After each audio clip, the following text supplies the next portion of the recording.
Hi there. Today's topic is one that is near and dear to my heart. What to do when life feels out of control. How to stop the spiral and how to be a positive force for good in the world. Now, I first felt this way in earnest in a major way during the COVID-19 pandemic. And I'm sure I'm not alone here. I'm sure some of you felt the same way. Where's our world going? What's going to become of this? I also had a young child at the time, and I thought, what kind of a world am I creating for her? What kind of a world are we creating for our children right now? And we're obviously not in that situation right now, but I think we're in one that's very similar. It's June 2025. There's a lot of unrest in the world. There are people who are living in war zones. There are people protesting all over the world. And I am one of those people who is fortunate enough to not be in one of those situations, or I can choose to not be in one of those situations. And yet, a lot of the emotions running through me are, there's this feeling of guilt of how am I so fortunate to not have to deal with this when other people are? And that doesn't feel good either, because I know on a very deep level that if I let that make me feel sad and let it bring me down, that I'm not doing anything to help. So that's what I want to get into today, is how to look at what's going on and not disregard it or avoid it, but how to stop that emotional spiral in your head and find a way to be a force for good in the world and help to be the light that we all need. Because if we have more and more people in this world being a positive light and being a force for good, the rest of the world is eventually going to catch on. All right. So now, before I get into that, I want to encourage you to go and grab my free guide, the Moon Phase Compass. A lot of what I'm going to be talking about today involves incorporating natural cyclical science and patterning. And that guide gives you foundational knowledge that helps you start to incorporating this in your life. And that guide, again, is totally free, and I share information that's backed by science, and it helps you start to work with not just moon cycles, but natural cycles in real practical ways. So I'll put a link for that at the top of the show notes. All right, so let's dig into step one. In step one here, we're going to start with the breath. Now, the breath, yes, I get it. You've probably heard of this before, but it really is the simplest and most overlooked tool that we have. And here's the thing, as long as you're here on this planet and alive and breathing, it's always with you, and it's totally free. So here's the thing though, what people miss about the breath and how we're going to talk about it today is that it can be used to remind your nervous system that you're safe. And when you do that, you get your body on board with how you intellectually know that you want to feel. All right. Now, your mind can tell you all day, you're safe, you're safe, you're safe, you're okay, you're okay. But if your body doesn't feel that way, you're never going to fully enter that calm space that you need to be in to have the clarity and the focus that you need so you can be this positive force in the world. All right. So now this response, this fight or flight response that we get when we feel overwhelmed, that has been around since the dawn of humanity, right? It goes back to, if you think about just primitive humans living here on Earth, hunting and gathering, right? You would encounter a dangerous animal, a bear. Oh my gosh, your sympathetic nervous system becomes engaged. You get heightened awareness and you want to defend yourself, right? It's this fighting, standing there, fighting the bear, or flight, running away, okay? Now, so that's a useful response. It exists for a reason. However, what I'm talking about here is, you've got a danger, a perceived danger. The world is out of control. What am I going to do? I'm worried about my life. I'm worried about my family. I'm worried about the future. But it's not an actual threat right in front of you. And the solution to solving this problem is not to fight it, to actively throw daggers at it, or to run away from it. Your solution sits in the intellectual realm, right? And so what we need to do is we need to calm that sympathetic nervous system down, and we need to re-engage our parasympathetic nervous system, which is responsible for rest and digest. And it allows us to use our brains in the way that we need to use them to find the solutions that we're seeking. So here's what I do, and this is rooted in science, the brain science, as well as some spiritual science. So I think you're going to love it. So what I first do, pause, right? That's the obvious thing. And sometimes that can be the hardest, but truly, oh my gosh, I'm overwhelmed. Oh, wait, the breath. Okay, so find a signal for yourself. But then the second thing that I do is I take my right hand and I put it on my belly. And where I'm putting it is really in this sort of over the belly button area. And what I'm doing is I'm making a point of touching the area below my belly button, which is really that second chakra, sacral chakra. It's where we create from, and it's the source of all of our reproductive energy. And then I'm also touching my third chakra, the solar plexus, or your gut. And it's the source of where you get motivation for doing, okay?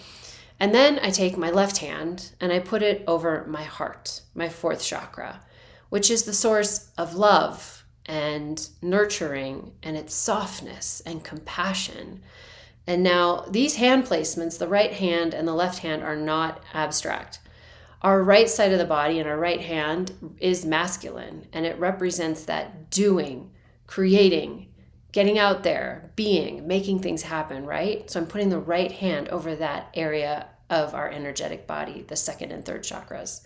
And I'm placing my left hand, left side, feminine hand, over my heart, which is the source of that powerful, powerful feeling. I want to be clear here. The feminine, there is a powerful diversity to this energy. It is incredibly soft.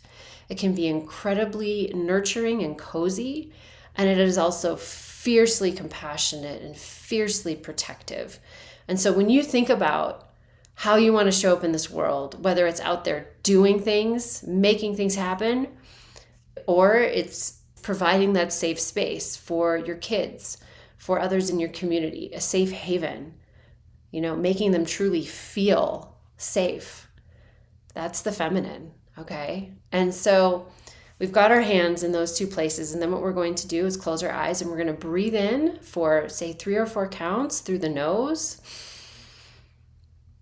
And then we're going to exhale through the mouth. And we want to make our exhale longer than our inhale. And so you can choose whatever counts work best for you. 3 and 5, 4 and 6, 6 and 8, again, whatever feels good for you. But again, the goal here is the hand placement and to really ground into what that means. And then breathe in and make the exhale out through your mouth longer than the inhale.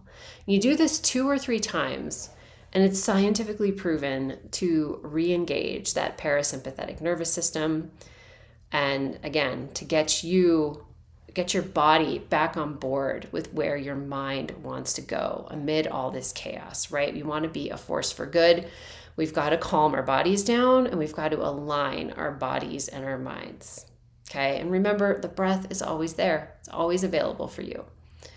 And then every time you anchor into it, you're not just calming your body and your mind, but you're also sending a signal out in the environment around you. Okay, so staying calm, finding your calm, that's the first step. All right, now step 2. Step 2, we want to notice where we are in the bigger context of life. And I look at this from 2 different angles, and we start really big and then we drill down and we get smaller and smaller. Okay, so the first view that I always like to look is just take a look at, where am I in the world? What's around me? Who is around me? And what challenges do I have? Okay, let's acknowledge those. And what opportunities do I have, truly? Because again, we're probably in a place in the world where we have the ability to not be in the thick of the chaos. How do we become a force for good when we know it's all happening? So this first step really is to anchor into that fact and to develop some gratitude for it. Gratitude is one of the highest vibrations that we can experience.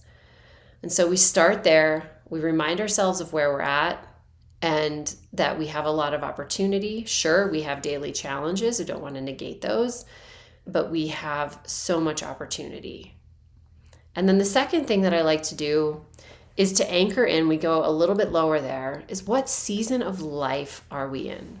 And what I mean by that If you think about your life, regardless of the age that you are, I think you can do this if you are really young. Obviously, if you're older, this will be a lot easier. But if you think about, okay, I am, say, 40 years old.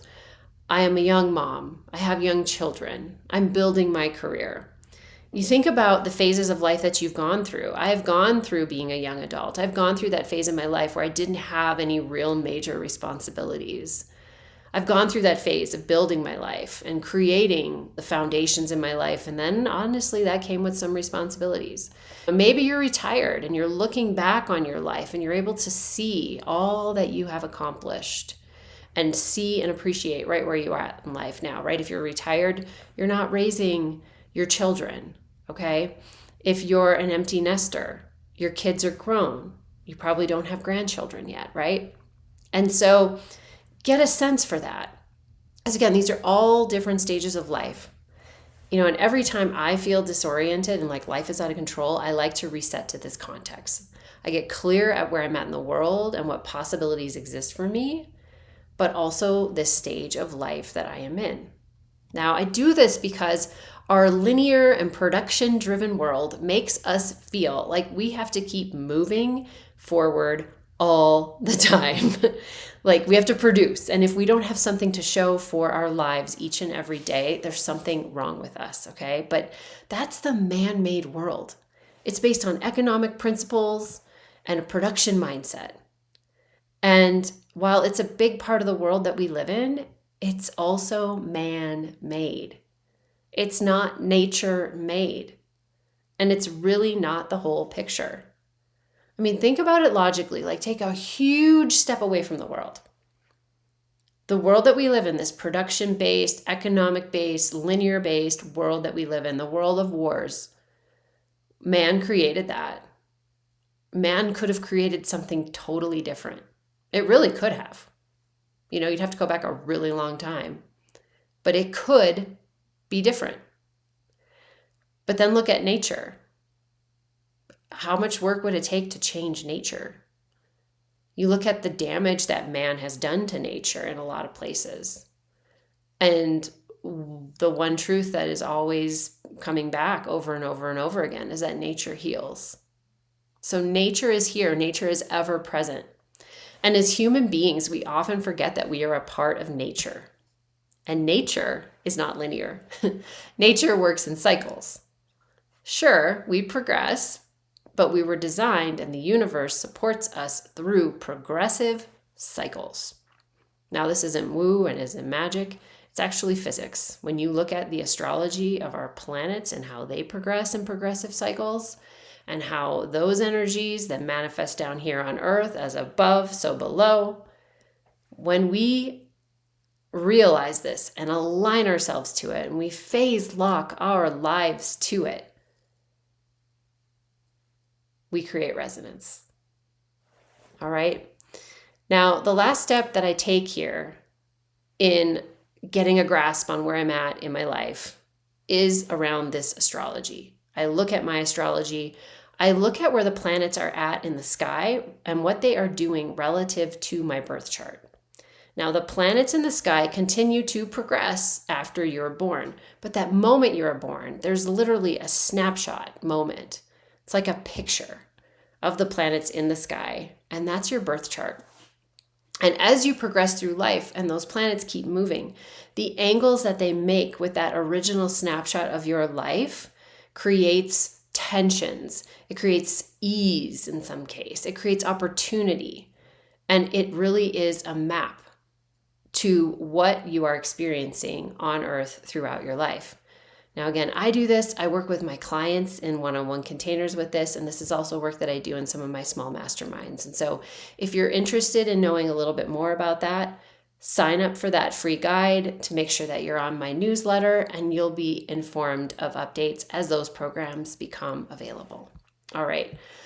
So now I want to dig into step 3. So we've calmed ourselves with our breath. We've taken a look, we've gotten some gratitude for where we're at in the world and some context for where we're at in our life. And maybe you've taken a look at some of those transits and you've got some clues there for some of the challenges that you may be facing. You're seeing some patterns for previous years in your life and why they played out maybe the way that they do. That's the gift of astrology. But even if you weren't able to do that, you can still jump in here to step 3, which is to notice and sync to today's moon cycle. So we started big, we're getting smaller and we're smaller, and now we're actually here to this generous present moment. Now, similar to the second step, the purpose of this third step is to give you something to anchor into besides this linear production-based living that we have all around us. It's inescapable. It's the reality of our world right now. But again, to get balanced, right? We're part of nature. We need that cyclical component. So these imbalances that we feel, they are due to too much focus on the linear and production-based thinking. And at the root of how you feel, this feeling out of control, is that there's a big gap between how you feel in this moment and this production linear mindset over here. Okay? You're feeling like you've got to go, do. But again, we're part of nature. We weren't meant to go all the time. So by incorporating the cyclical nature of life into your awareness, even if you're not shouting it from the rooftops, talking about it in the coffee line, or at your kid's soccer practice, you can be aware of it and you can use it. And once you do this, this is a superpower because you're going to instantly liberate yourself from the discomfort that you're feeling on the days where that gap between that linear production-based mindset and how you're truly feeling is really big. Now, the moon has a 29.5-day cycle, and within that cycle are 4 key moon phases that each last about a week. There are weeks where we're designed to produce and be active and be out there and be doing. But there are also weeks where we are called to go within, clear away the old, and make space for the new. Each month, I produce 2 videos that talk about the monthly moon phases. And in those videos, I talk about the dates when they shift and how to work with the specific energies that are active within each of those that specific month. And that free guide that I mentioned, the Moon Phase Compass, it actually gives you that basic foundational knowledge that is ever present every single month, cycle after cycle after cycle. And that link, again, is at the top of the show notes. So grab that free guide to get that foundational knowledge, and then you can tune into those episodes every month to see how that month may be a little bit different from the previous month. Now, the science piece here with the moon phases is that through the millennia that astrology has been in existence, it's been shown that the moon's phases are tied to our emotions.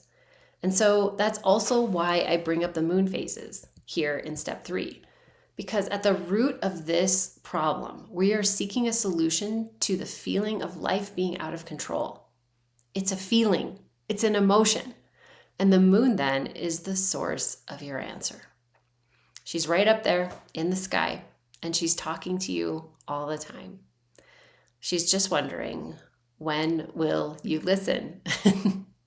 All right, I'm here to help you do that. And I'm trying to make it as easy and hopefully as interesting and as fun too as possible.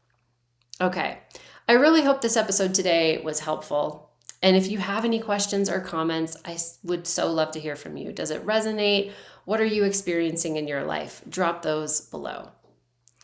All right, until next week, take care.